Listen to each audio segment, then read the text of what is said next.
tremendously overgrazed. There's no doubt about it.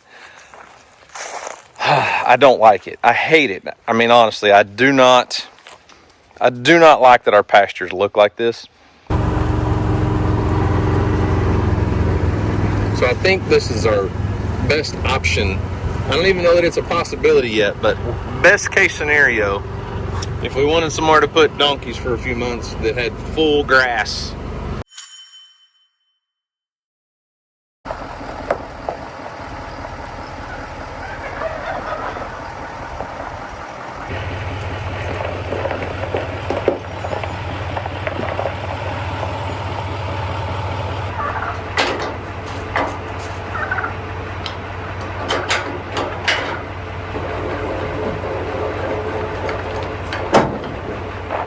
Well, what's up, guys? It's Daniel from Arms Family Homestead, and man, I feel like fall's here. Today, we're talking about highs in the mid-70s, get down in the 50s tonight. Tomorrow, they're talking about lows in the low 40s. It might actually start to feel like deer season. I'm not gonna get my hopes up too much, but it's starting to feel like it could be deer season. And I wish the turkeys would gobble just a little bit. I mean, if I could get just a little bit of turkey gobble background noise, that'd be amazing, wouldn't it? Earl, what are you doing? So I just got home from the feed store. Had to go get a full load, a ton and a half of the feed that we feed the donkeys and the goats and everybody. I also feed a lot of that to the deer. It doesn't work in a broadcast feeder, but you can dump it on the ground. The deer absolutely love it. It's a 4-way blend. I've talked about it many times in the past. But I also picked up a 200-pound molasses lick tub. So it's a, let's see, 18% protein molasses lick tub that we're going to put in with the goats and the donkeys. Guys, we've been in, I don't want to call it a tremendous drought, but it's getting to the point where it's just pretty much drought conditions. Our lake is about 3 or 4 feet low where Houston and I fish all the time. But the grass situation, yes, my neighbor's got some big pastures that have been left untouched, that the grass looks pretty decent in, but they're not grazing any animals on. I wish we could just take all the donkeys over there because there's a lot of grass. The grass at the merch building in that pasture is just about pretty much phased out. If we don't get some rain soon, it's pretty much done for the year. Everything's getting brown and crunchy.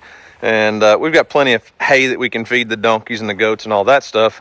But that molasses lick tub will really help add some nutrition into that hay mix so we don't have to feed as much grain. But on the other side, on the wildlife side of things, the deer side, turkeys are chasing Kelsey again. The grass and in the woods and the pasture and everything, the stuff that the deer are browsing on is really starting to dry up.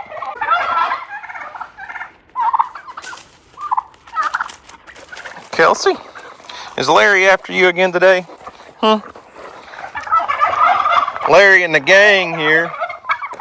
Someone asked the other day, they said, hey, I remember when you I didn't really buy, I got him for free, Larry and his girlfriend Linda, but then they said, I don't know where the rest of them came from. Well, Larry and Linda were the originals. Larry, Linda. This was one that Houston hatched out in an incubator. And then so between that little hen and Linda, they hatched out a few more. And this is who survived. So now we have 1, 2, 3, 4, 5. I thought we had 6. Yeah, there's 6 turkeys. One's missing. There's another hen that's back there somewhere. So that's where all the turkeys came from. Plus goose. Houston hatched goose in an incubator. And the turkeys are aggravating Kelsey today. Get turkeys, they said. It'll be fun. They're not bad. They're just noisy. Maybe not as noisy as the 3 white geese that Houston hatched out once upon a time. Are you guys just going to follow me? Huh? Huh? Huh? Huh?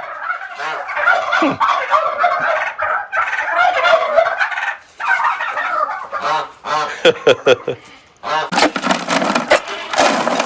this is the 4-way blend that everybody gets.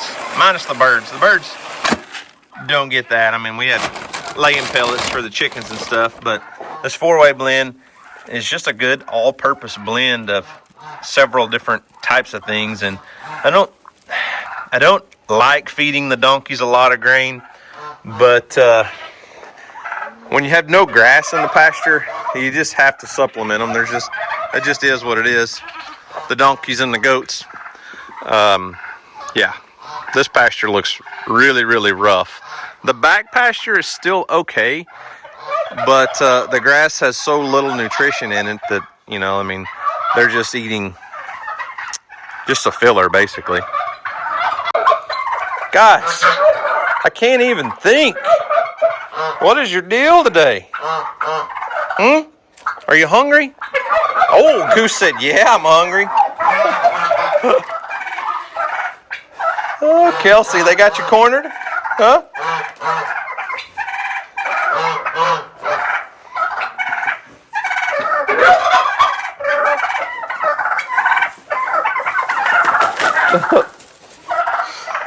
This is a silly game. Okay. Charlie, what are you doing this morning? Look, this isn't for you. You have your own feed. You don't even like this stuff. You just got to know what it is, huh? Nah, you're just wanting to bite my finger. Hang on a minute. I'll get you guys a little feed. If I don't feed them right now, there's no way I'm going to be able to open that gate and drive the tractor in there with a 200-pound molasses lick tub in it. Copper, do you seriously not have everyone bred already? Or are you just being Copper and just being cantankerous?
So I've used this style of molasses protein lick tubs for several years, and it's a really good filler. It's got a lot of minerals and vitamins. This one in particular is 18% protein, 4% fat, 2% fiber. So not a lot of fiber in it, obviously, but the molasses in there keeps them coming back, and then they've got access to hay all winter long, so they get plenty of fiber there.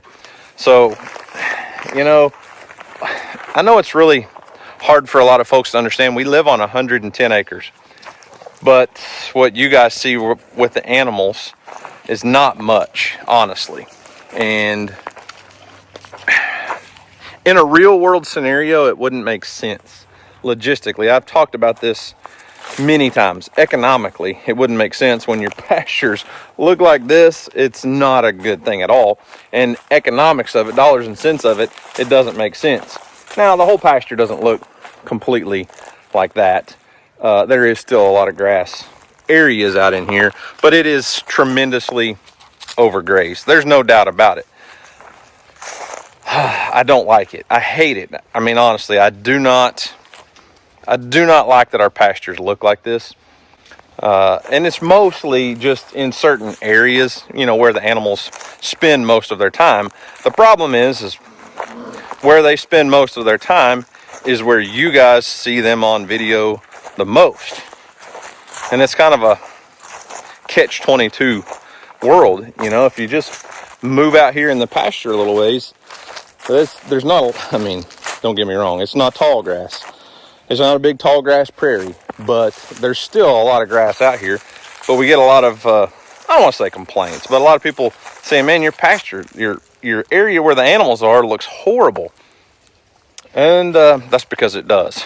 A lot of the time it does. But what you guys are seeing on video is up close to the barns, and it's just hard. It's near impossible to keep grass up there. So while we do have a few acres right here where the donkeys and the goats are right now, this is kind of my winter pasture area for sure. But I will close off the back pasture. If we can ever get any rain, I'll plant back there and put a bunch of wheat and oats and turnips and rye and a lot of winter pasture back there, kind of like I did back during the spring. You know, it flooded, so we couldn't lock any animals back there. We couldn't let them graze back there for several months, so I planted it in a spring mix, and it did really well for several months. It's phased out now for sure. There's just, when you don't get rain for 2 or 3 months, maybe not 3 months, but at least, I mean, it's been a good solid couple months since we've had very much good rain. So I don't know, I'm considering other options because we do live on 110 acres, and it doesn't make sense to not have any grass when I can go just across to another field and it be full of grass. And the problem is we can't just turn the animals out and go back there. This property's mostly wooded. In the areas where it's wooded, it doesn't have the best fences. It's just not built. This property was never laid out for grazing, period. Now, it could be restructured and redone, but I don't know. I don't know that I want to do that. So then the next natural order of questions, and I understand, is you also bought 160 acres. You own 160 acres at the Mill Creek place, the Mill Creek property. And there's a lot of grass over there. There's a lot of areas that are grazable, but that property is about 15 miles from here. The first 80 that we bought is, let's see, 2 sides have pretty much no fence. One side has about a 50-year-old fence, and the other side has a 50-year-old fence that's grown up in trees. The second 80, once upon a time, that landowner did graze some cattle on it. It's got some decent fences around most of it, except the boundary between the 2 80s, between him and his former neighbor. That fence is in pretty bad shape, and I may have cut a few holes in it. But I just don't feel comfortable taking our animals and leaving them 15 miles away. Yes, we can go over there every day, but DJ does not want to be 15 miles from her donkey herd. So that's why we took a few donkeys over to the merch building. There's a couple acres of grass over there that I had to mow or graze. So it's been really good having a place to take a few donkeys, but it's not going to last. It's without rain. If we'd have got a couple rain showers through September and a couple here in early October, it'd still be green, and we'd still have, because it's been 90 plus degrees, we'd still be greened up and have plenty of grass there. But it's just about grazed down to very little grass there now. So then where does that leave us for more grass? Well, it's just one of those catch-22 scenarios because of the way we run our farm, the way we run our livestock, and I don't want to say the purpose, but the social media content side of things. We need them close. We need them close to us where we can come out every day and feed them and handle them and pet them and give them treats and all that stuff so that you guys can see them. I know we've had quite a few, I don't want to say complaints, but quite a few folks grumbling because the channel's not as much about the livestock as it used to be. It's not about the animals as much as it used to be. And guys, I don't know what to tell you other than it's just how things evolve. It's no different than we used to do a ton of gardening videos, greenhouse videos. because that's, first off, that's where our interest was at the time. Houston was big time into learning how to grow things and grow watermelons and vegetables when he was a little kid. And I thoroughly enjoyed it. It was my stress reliever to get away from work. So naturally, where I spent my time was where I made my content. As that transitioned out, it moved more into the animals and the livestock and things. And, you know, I've probably done 200 videos with all different kinds of livestock that we've had over the years. And I'm not saying I want to completely phase out animals and livestock and all that, because DJ absolutely loves her donkey herd. But we've got to figure out a way to manage everything, because quite honestly, I mean, if we had 50 acres of wide open pasture and really amazing grass, we would have a lot more animals, a lot different diversification of pasture situation, and it would look better. I don't mind walking out here and shooting a video when it looks good, but when it's just dirt and it's ugly, it's hard for me to get motivated to come out and try to make it look good. I mean, there's one thing when if it's trash and junk laying everywhere and all that, but when it's not, when the place is clean but it's just dirt, it just doesn't make for great content. And I promise you, the animals around here are well taken care of. They're well fed. The goats and these donkeys are probably overfed. I probably overcompensate because of the pasture situation, maybe a little too much. So I'm considering some different ideas on what we can do to get more grazable land. Probably not going to happen too much this time of year, because we're coming into winter, and during the winter we definitely want the animals closer to the house, closer to the barn, so that we can feed hay and all of that. But maybe next spring or something, or well, I don't know when, but maybe we may find some other places to graze the donkeys. Like my neighbor that I leased, the Kirby place, we've done, I need to just take you over there and show you guys around again. It's been a while. It was all completely overgrown in cedar trees, but a lot of that area that's in that 80-acre burn unit, we've got to lay off of it for 2 years. NRCS doesn't want anybody to graze it for about 2 years. There is a big hay meadow out in front of it that's probably 40 acres that it would hold all of our donkeys. No problem. The fence is not built for goats, but it would definitely hold all of the donkeys. I will say this though, DJ's triplets are starting to get wide in the middle, if you know what I mean. It's going to be an exciting spring if Phoebe, Fallon here, and Farrah over there, all three have babies. I mean, they should all three be bred, and they should all have babies relatively close together. What are you doing in here? Just running, Kelsey? Huh? So this is what I'm talking about. It's just dirt. It's just bare dirt, and I hate showing that on video, but just the honest truth is, this is where the animals hang out at. It's where they stay all the time, and it just doesn't look pretty. And I know Copper likes things to look pretty, don't you, buddy?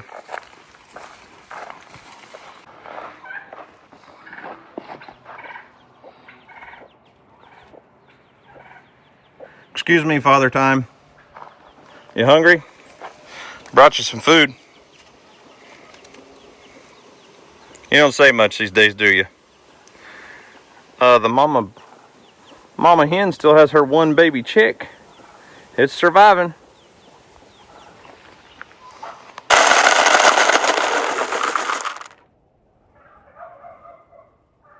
There you go, old man. You about ready for Copper to come back in and hang out? I feel like he's been with his girls plenty long enough. You need Copper here for entertainment, don't you?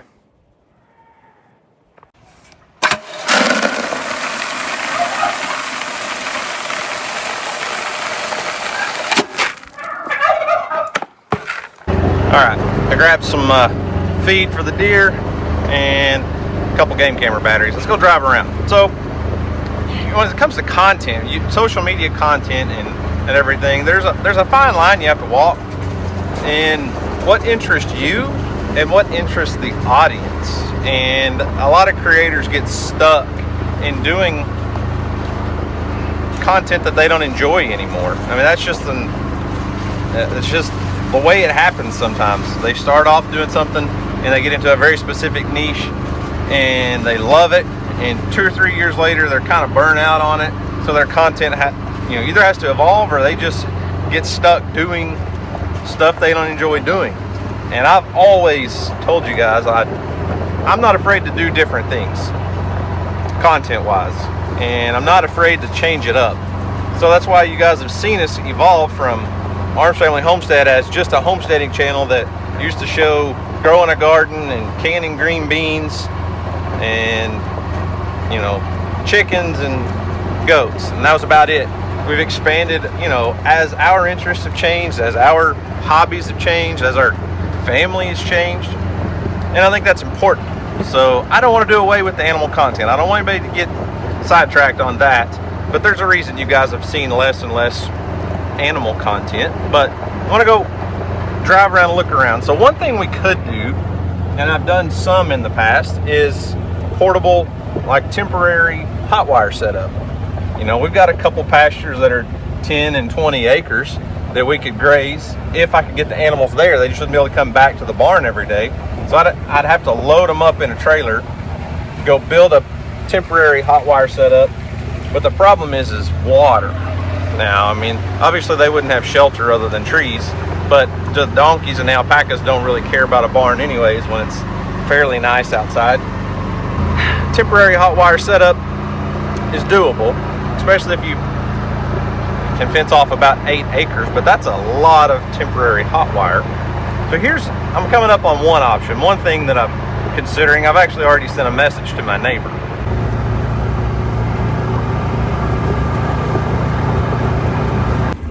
Okay, so you guys know we live on a very long driveway that's just an easement. So I don't own either side here. This side is the Kirby place that I leased, that we're on the NRCS program and cleaning up. This side is another neighbor that lives just across the road from me. And there's they own 20 acres, but there's probably 8 or 9 that's fenced off, that's getting really overgrown, but is decent native pasture. And I sent her a message. I said, hey, would you be interested in, you know, letting us turn some donkeys out here and grazing your pasture? In exchange, I'll bring the skid steer and the brush cutter and do some cleanup, get rid of some cedar trees and some brush, because there used to be a lot more pasture here, and there's still several acres of grass, but as you can see, it's quickly getting choked out by the cedar trees and the elms, and it's not going to be a native grassland pasture in a couple of years at all.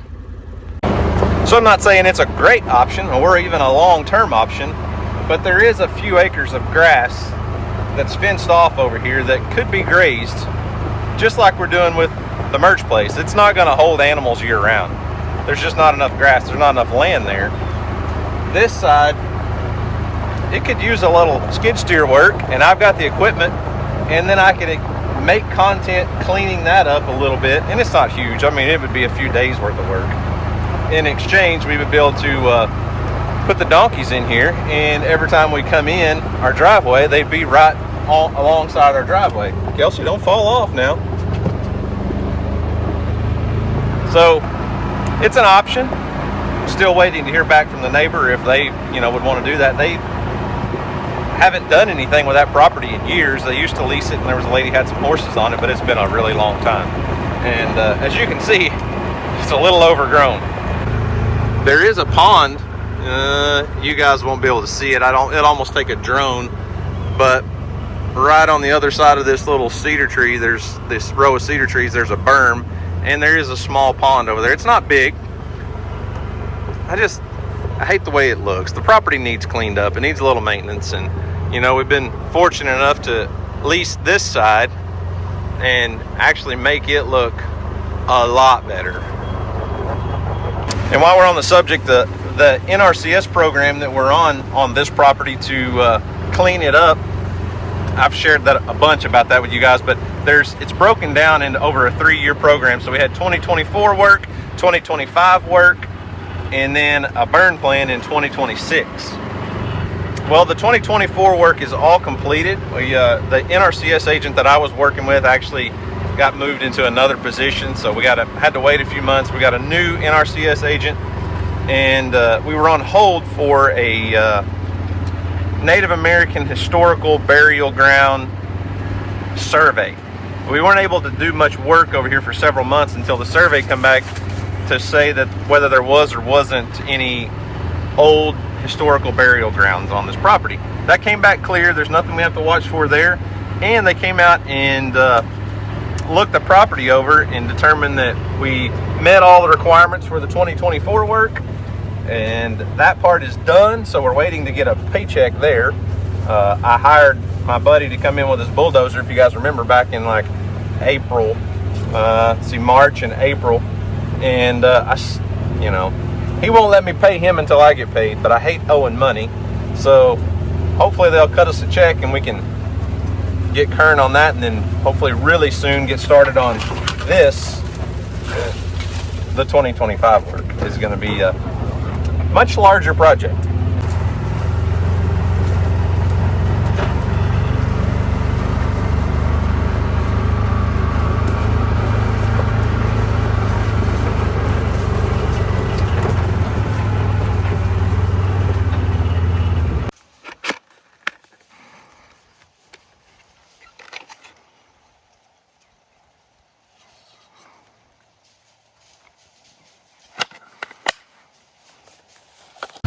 Okay, new camera battery there.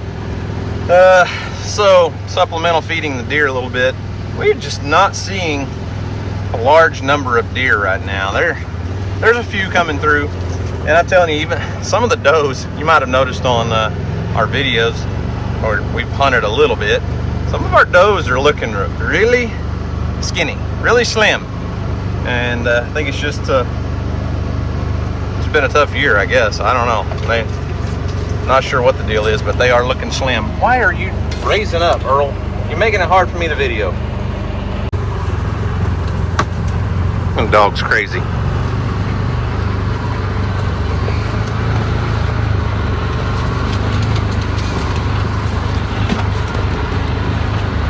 Because I just can't help but get excited. Even though this is not my property, I can't help but get excited every time I drive over here and see this, because you guys watched it. You saw this place was so thick and overgrown in cedar trees that you couldn't drive through them hardly. It was unreal at how little natural grass there was. And just, I mean, I know I've shown this and I've talked about this, but this is a native blue stem grass it's just naturally coming back, and I can't wait to see what this looks like in 2 years. I mean, this is 1 year without grazing pressure, and 1 year, less than a year after the cedars were cut, cleared, and removed from this area. So just imagine, we're going to give it another year to grow without any grazing pressure here, because it's part of the requirement through the NRCS. And then in 26, we're going to burn this. I can't wait to see what this pasture looks like in the spring of 2027.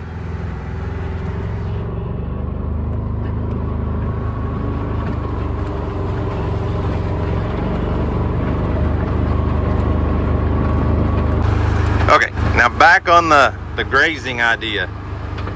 Okay, bear with me here. This over here, I'm really not exactly sure how big of a field this is. I could pull it up on Onyx and figure it out real quick, and I may do that, but this would be an amazing spot for DJ's little donkey herd and the alpacas. I'm guessing 30 to 40 acres, and this is not in the burn plan. So this is grazable land. This obviously it's had 1 year of rest, and there's good grass on it still right now. If we had a decent rain, man, it would be amazing. There was no hay cut off of this place this year, but a lot of good grazable ground. The only problem is there's not a water source anywhere in this field. And it is fenced off all the way around. I can shut a couple gates, patch a few spots where the tornado might have done a little damage to some trees.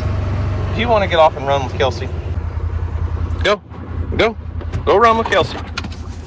Let's see what y'all can find. Just get all the stickers and stick tights and everything in your hair. That's fine. So as I was saying, there's not a water source. If I block the fences off and only allow the donkeys into this hayfield, the only place we could get water is from my neighbor's well at her house. So I need to talk to her about that. That may be a possibility. She may allow us to use the water from her well at her house to set up some water troughs, and then we would have this is more grass than we have on our entire property right here. There's no doubt. And it's 8 or 10 inches deep in Bermuda grass, with a lot of native grass that's up there in the 20 and 30 inch tall range. I can't even see Kelsey when she runs through it. I would love to have the donkeys over here. And if real world scenario, I don't say real world, but best case scenario, we could graze them over here right now. They're just a long ways from the house. That's the only drawback over here. This is the best option for the animals, no doubt. For the donkeys and alpacas, they would not graze this down this year, period. They're just a long ways from our house, and DJ does not like that idea, and I don't either. I don't want them too far away that we're not able to come over and interact with them all that, which we are, don't get me wrong. We got a side-by-side, we can drive over here. It's my neighbor's place. But when they're in your backyard, you can walk outside 3 or 4 times a day and interact with them. When they're over here, you're, at best going to come over here once or twice a day. Okay, for real. Y'all look at this. This, man, it's good pasture right now. It's, man, it was nothing but just grazed down almost bare this time last year. And it's looking good right now. I did pull it up on Onyx, and this is a 48 acre field. Think about how many donkeys DJ could run on a 48 acre pasture of grass. So you tell me your thoughts. What would you do with your animals? I'm not gonna be able to move the goats over into any of those pastures because the fences are not sheep and goat style fences. So it would just be the donkeys and the alpacas, because they're easy, very easy to keep in. Goats, not so much. Your fence better be able to hold water if you want it to hold a goat. So I think I'll go back to the house, talk it over with DJ. I know I said earlier in the video that we wouldn't be doing any of this stuff until next spring, but man, I don't know. I may have to talk to my neighbor and see if she'll let me use that 48 acre hayfield. I mean, when I leased it, it wasn't for livestock, and there's some things in the agreement and all that we'd have to make sure, but that front pasture is not inside the burn unit. It's not inside the NRCS program, and the grass over there is just phenomenal right now. So putting 8 or 10 donkeys and a couple of alpacas in there, even if we just say through the end of December until it gets really cold, well, they're not going to graze that down. They're not going to damage the grass too much at all. And it's definitely not going to look like the small pastures where they're at right now. I don't know. I may go see if I can talk my wife into going for a buggy ride and showing her how easy it would be to get to her donkey herd if we moved them over there. All right. Went and got the boss. Oh my, he was already with me. I'm talking about her. Jeez. So, had something happen that I'm not sure I've ever seen or happened. We were on our way back over here, coming down our driveway, and jumped up about 20 quail, a whole covey of quail. Never see quail around here. It's been decades since anybody's had a huntable population of quail in this area. And in less than a year of removing all these cedar trees off of this property, we just jumped up a covey of quail. It's amazing what happens when you restore natural grasslands back to what they should be. And we're not there yet, but that's like the coolest, most encouraging thing ever. And Gemma and Earl had a they did a better job at bird dogging than Kelsey did, I'll just say that.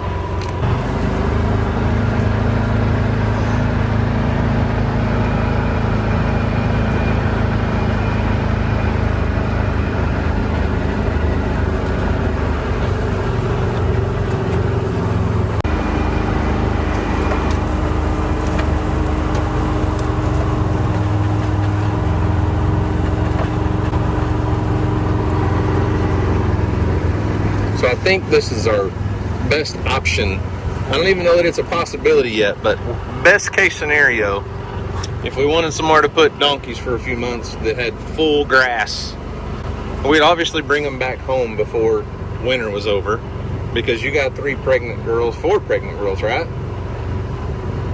Hopefully. Phoebe, Fallon, Farrah are pregnant. And then Felicia. Yeah. Felicia, yeah. Felicia will be later, though. Yeah, but still, we'll have 3 that'll be due in the spring probably sometime. Yes. But we probably bring them home during the coldest part of the winter so that they have the barn and, you know, we can water, because it'll start freezing every day and stuff. But I don't know. I just think this is a really good option if she will, if she'll allow us to bring the donkeys over here. I want them to have more food, obviously. And I think it would be good for the house around the barn and stuff for a little break. Yeah, for sure. Instead of just putting more on it. Yeah. So. Yeah, because we have how many at the merch place? There's 4 donkeys and 2 alpacas over there. Is that right? Yeah. So they're going to have to come home eventually. Yeah. So we can just bring all the donkeys and the 2 alpacas over here for a few months. That would really, really, really make a big difference in being so overgrazed at the house. For sure. So nothing's for certain yet. I don't know what we're going to do as far as pasture and grass and all that stuff. I think DJ likes that idea. I mean, that's a 48-acre field of really good Bermuda grass and some native grass in it and stuff that's not being utilized for anything right now. It needed to rest. It had been grazed pretty hard for several years, and it has rested for a full year. And I think putting, what would it be, 4, 8, 9, 10 donkeys, whatever it is, and 2 alpacas over there for a couple months is not really going to set it back by any means. And I'm telling you, back during the spring, most of that field was probably 1.5 feet deep in clover, and it'd be some really good spring grass. So moving forward, I mean, yeah, we leased that property, and the guy that had the cattle lease on it before, that's expired now. He hasn't had cows on there in, like I said, a full year. I think he pulled them off in October of last year. His cattle lease was good through August, and he never brought any back during the spring or summer. So that's all expired now. So technically we have the lease on the property, but there's no access to water unless we use the well in her yard. That's their main source of water for their houses and stuff there. So I don't know. I'm going to talk to her. That, oh, there's our new kitty. Our new kitty sneaking across the woods up there. That NRCS program to clean it all up is going really well. It did get delayed majorly, but we'll probably hold off on doing a lot of the big time work for the 2025 stuff. We could have started it any time. We don't have to wait until 2025. But everything went through. We're waiting to get paid for the 2024 work so I can pay my dozer operator and then hire him and maybe another mulcher to come do some work or something. There's a lot more work for 25 and a lot bigger project, and then we'll burn it in 26. But after that, if we continue to lease the property, which as long as she'll let me, I'm going to continue to lease it for, I don't know, indefinitely. But it's a 160-acre property, and as you can see, it is a lot different than the 110 that I live on. We are on primarily timber, not a lot of grass, not a lot of pasture. And what pasture we do have doesn't grow near as good a grass as what that bottom over there does. That bottom, I call it a bottom. It's not really a creek bottom, but it's just a big flat bottom next to the hills. And it grows some amazing grass. So who knows, man? Who knows? It's a long-term strategy, but maybe put a few calves over there, put a few cows over there, and raise 8 or 10 steers a year and sell them for people to have freezer beef or something. Who knows? I don't know what we'll do in the future, but there's a lot of grass, a lot more grass than I need for anything I do. Some of that property doesn't have the best fences, but it had 30-something mama cows in there for a couple of years, so it can be done for sure. Most of the fences hold DJ's, donkey herd, no problem at all, but she does want, for the most part, her donkeys closer to home, and I understand that. But, man, when the pasture has nothing available for them, I mean, even our yard out here is nothing but dried up to a crisp. And we just don't grow the best grass right here. And that move over there, if it's possible, may be what's best for our animals. I know I've done a lot of talking in this video. Sometimes it's just hard for everybody to grasp everything that we have going on. We have so many different things, and I get it. It's my fault more than anybody's. But, with the animal content and stuff, I mean, quite honestly, it's like anything else. When you've done it for so long, you run out of fresh ideas, fresh content. And if we don't have new babies on the ground or something interesting, like DJ's channel, when she first started to do Your Best channel, it was because she had Phoebe on a bottle. Phoebe was a bottle baby, and then Fallon was a brand new baby, and there was just a lot going on, a lot to do. Well, right now, I mean, I've said this, many times.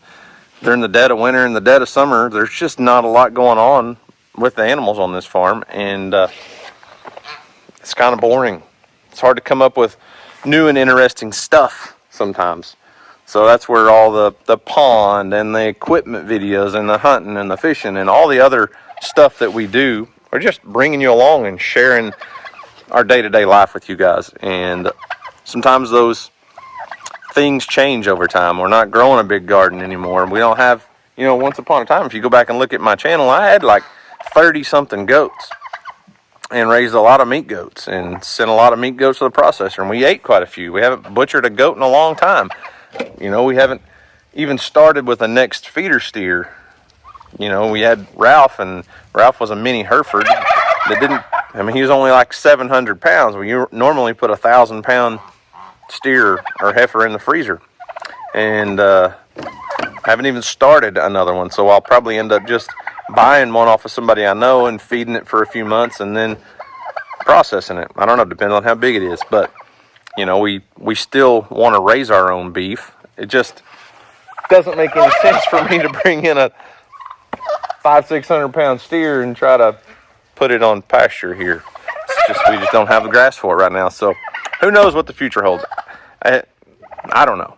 It's ever changing, ever evolving, and a lot of you guys say that's why you enjoy our channel, because it's just, you never know what you're going to get. It's Forrest Gump would say, it's like a box of chocolates. You never know what you're going to get. So anyways, I'll quit rambling. Larry's still out here aggravating Kelsey. Huh, Kelsey? Larry been aggravating you still? Chasing you around? Anyways, Houston's going to get home in a little bit. I think he's wanting to go fishing this evening, take the boat to the lake. It's an amazing evening, and the deer aren't really moving for us right now to speak of. No, big bucks are not being friendly with us right now, so I think he wants to go do a little fishing, and I'm not opposed to that. So one more thing. I forgot to tell you guys this. I was going to tell you guys early this morning, and I forgot all about it. The other day, a couple days ago, I posted a short, Facebook and YouTube. I went over to the Mill Creek place and was messing around over there doing a few things, changing out some game camera, batteries and feeding deer and all the stuff. And Earl and Kelsey were with me, and they got to poking around in the grass just 30 yards from the trailer house. And there's an old brush hog that the former owner left there. and we almost stepped on a rattlesnake. Well, came to fill up some feeders and check on a few things over here at the Mill Creek place, and these two came with me, and get back. They kept smelling something and hearing something, seeing something in the grass, and we found it. Mr. Rattlesnake. He is not a happy guy right now.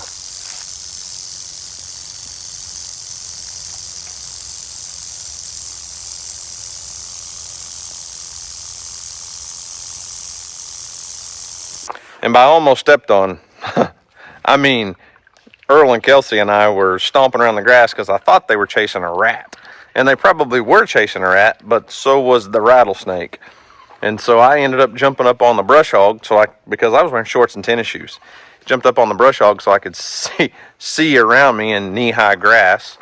And when I did that, there was another rattlesnake under that brush hog. I didn't try to get him out. I just let him be. I didn't need to mess with him. I may go down there eventually and use the tractor and flip that brush hog up and see what's under there. But I imagine they're just under there eating mice and rats and all that stuff. So it was a pretty close call with a timber rattler. But it's all good. So anyways, guys, remember, do something today to make somebody smile, because you never know. It just might change the world. So guys, thanks for watching. I hope you enjoyed it. You guys have a great day. And as always, we'll see you on the next video.